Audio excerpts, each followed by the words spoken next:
Welcome to my channel.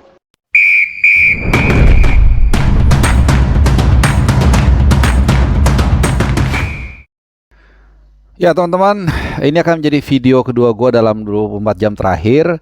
Mungkin jaraknya hanya beberapa jam, maksimum mungkin 10 jam dari sebelumnya. Yaitu sebelumnya gue bahas soal bursa transfer pemain timnas, khususnya yang bermain di luar negeri. Ada beberapa yang gue bahas. Dan di video kali ini, kalau ini gue akan bahas soal proses ya naturalisasi Martin Paes yang terus saja bergulir kayak bola liar, dan sering banget ini menjadi pertanyaan dari netizen yang selalu nanya, "Bang, gimana kabar Martin Paes? Bang, gimana Martin Paes? Sudah perkembangannya sampai mana? Apakah udah sidang di CAS ataukah di FIFA?" Bahkan di tempat-tempat tongkrongan gue juga saat gue main bola itu selalu semuanya pengen update soal Martin Paes. Jadi wajar, kenapa? Karena Martin Paes boleh dikatakan salah satu pemain grade A yang kalau bergabung ke tim nasional kita ini akan bisa memberikan dampak yang besar ya, apalagi di kualifikasi Piala Dunia nanti babak ketiga. Nanti kita akan berhadapan dengan tim-tim kuat, terutama Arab dan Australia yang secara postur mereka punya tinggi tubuh yang cukup menjulang, dan ini kita perlu ya jaga gawang yang punya standar tinggi juga. Mumpuni begitu ya, 190 ini luar biasa, dan juga penampilannya nggak usah diragukan lagi. Bahkan kalau kita lihat dalam 5 pertandingan terakhir di MLS itu Dallas FC itu dibawa hanya 1 kali kalah, 3 kali menang, kemudian 1 kali imbang dan 1 kali kalah, dan mencatatkan 1 kali clean sheet saat menghadapi LA Galaxy. Ini klubnya mantan yang pernah dibela oleh David Beckham. Dan juga penampilannya terutama ketika menghajar Austin 3-1 tanggal 18 Juli ya, jadi minggu lalu lah, itu dia melakukan ada satu penyelamatan yang gemilang. Jadi memang ini kualitasnya bukan kaleng-kaleng, sehingga wajar kalau kita semua sangat menantikan proses alih federasi ke PSSI supaya segera bisa membela tim nasional merah putih. Ya, katanya jersinya bukan merah putih, kalau kiper beda, karena harus beda dengan dengan outfield yang lain ya, bahkan juga dengan lawan dan seterusnya. Tapi anyway, kita bukan mau bahas yang soal itu, tapi prosesnya sampai mana. Seperti yang gue bilang tadi, karena ini memang demanding banget gitu ya, banyak yang nanya soal prosesnya, sehingga akhirnya berseliweran informasi-informasi yang ya macam-macam begitu ya. Bahkan waktu itu sempat heboh karena Menpora mengatakan ya kira-kira bakal main lah Martin Paes bulan September nanti, which is ternyata dibantah juga sama PSSI, sama pihak PSSI atau federasi lah gitu ya. Jadi memang prosesnya nggak mudah, bahkan juga sampai detik ini gue cek di jadwal sidang CAS itu bisa kalian akses ya, kalian yang terutama generasi muda ini kan juga lebih pintar ya dari gua lah gitu ya. Jadi bisa kalian lihat juga itu belum ada juga. Jadi kalau kita mengaca dari situasi terakhir, maka proses ini masih ada di FIFA. Ya, masih ada di FIFA, masih mencoba untuk dilakukan lobby-lobby. Ya memang tidak mudah, bahkan bukan berkali-kali lah. Pernah sekali gua kasih contoh, sebenarnya kalau kita melihat kasus yang serupa yang paling mirip atau preseden bahasa hukumnya, jurisprudensi, memang yang paling mirip adalah Nedim Batsrami, dan dia gagal di FIFA tapi berhasil di CAS ya. Jadi ya walaupun ada yang mengatakan argumen kita agak sedikit lebih banyak, paling enggak bahwa kita punya argumen saat itu Martin Paes memang sudah menginjak 21 tahun saat membela tim nasional Belanda U21.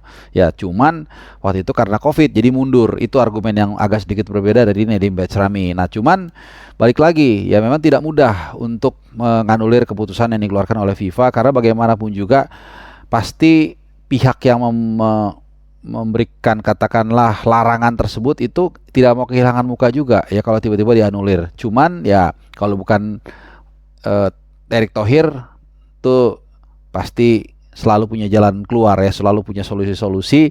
Dan kemarin gua ngelihat IG-nya Pak Erick Thohir, itu beliau sedang berada di Paris dalam menyambut pagelaran Olimpiade musim panas di Paris ya, yang akan berlangsung besok hari Rabu itu sudah mulai bergulir, terutama cabang sepak bola, dan langsung disambut juga ada Gianni Infantino di sana.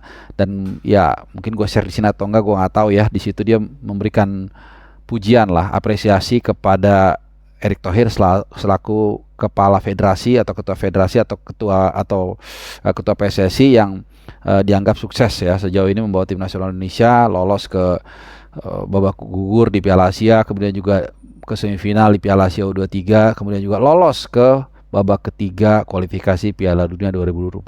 Nah, kalau kita lihat dari naga-naganya sih, mudah-mudahan dengan penyambutan, dengan apa ya, dengan komunikasi yang dijalin oleh Pak Erick Thohir selama ini dengan PSSI cukup baik, melewati segala rintangan, mulai mensolve tragedi Kanjuruhan, walaupun juga belum selesai tuntas ya, kita juga mesti jujur, tapi kemudian banyak sekali hal-hal positif komunikasi yang dijalin, yang dibangun oleh ET dengan Gianni Infantino. Nah, memang kalau kita lihat sepintas ini hanya gambar biasa ya, beliau bersalaman, senyum dengan Gianni Infantino, tapi kan logikanya nggak mungkin dong dia nggak nyenggol-nyenggol sedikit soal Martin Paes. Pastilah itu akan kalau kita nggak perlu profesor lah untuk melihat situasi itu akan dimanfaatkan oleh Erick Thohir, which is itu normal-normal aja, sah-sah aja, selama memang kita memberikan argumen yang kuat ya. Tapi tetap aja kadang-kadang kita perlu juga apa ya, ada pepatah mengatakan pegang kepala ular begitu ya. Ya kalau Gianni, walaupun dalam pengambilan keputusan-keputusan teknis itu juga ada kolegial, ada divisinya tersendiri, tapi kan juga kalau namanya Presiden FIFA sudah memberikan katakanlah atensi ya kalau di sini itu pasti kan agak beda ya.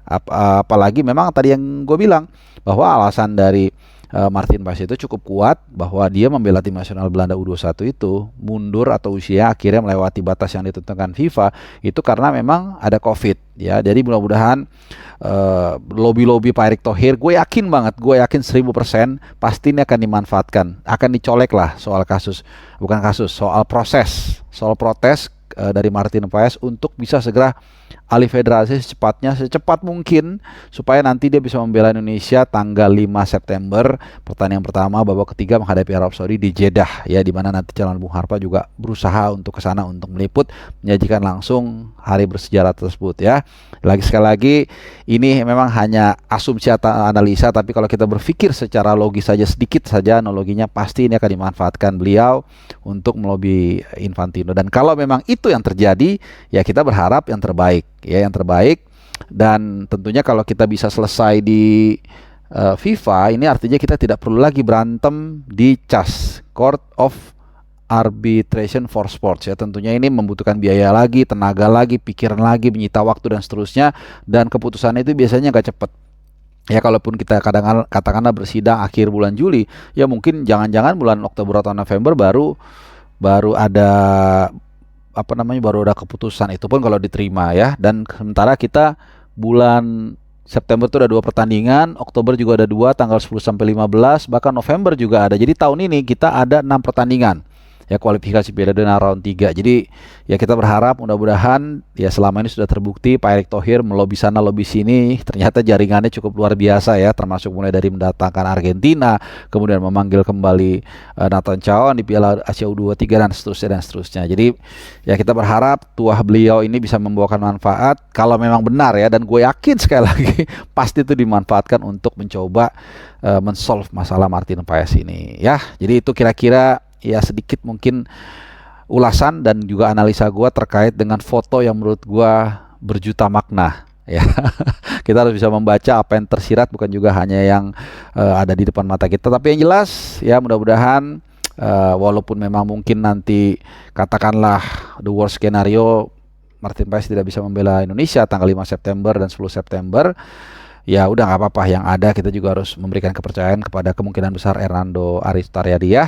Oke, terima kasih buat teman-teman semua ya. Mudah-mudahan ini juga sedikit paling nggak menjawab pertanyaan, sedikit juga membuka tabir terkait dengan proses Martin Paes yang luar biasa rumit dan berbelit-belit. Terima kasih untuk kalian yang sudah menyimak, dan seperti biasa gue selalu mengingatkan kalian jangan lupa like, kemudian subscribe, kemudian juga share buat teman-teman yang lain mungkin mau update soal tim nasional Indonesia, dan juga nyalakan loncengnya supaya kalau gue ngupdate video yang kadang-kadang random, kadang subuh, kadang siang, kadang sore, itu kalian gak ketinggalan. Alright, terima kasih udah menyaksikan video ini dan sehat selalu untuk kalian. Sampai nanti.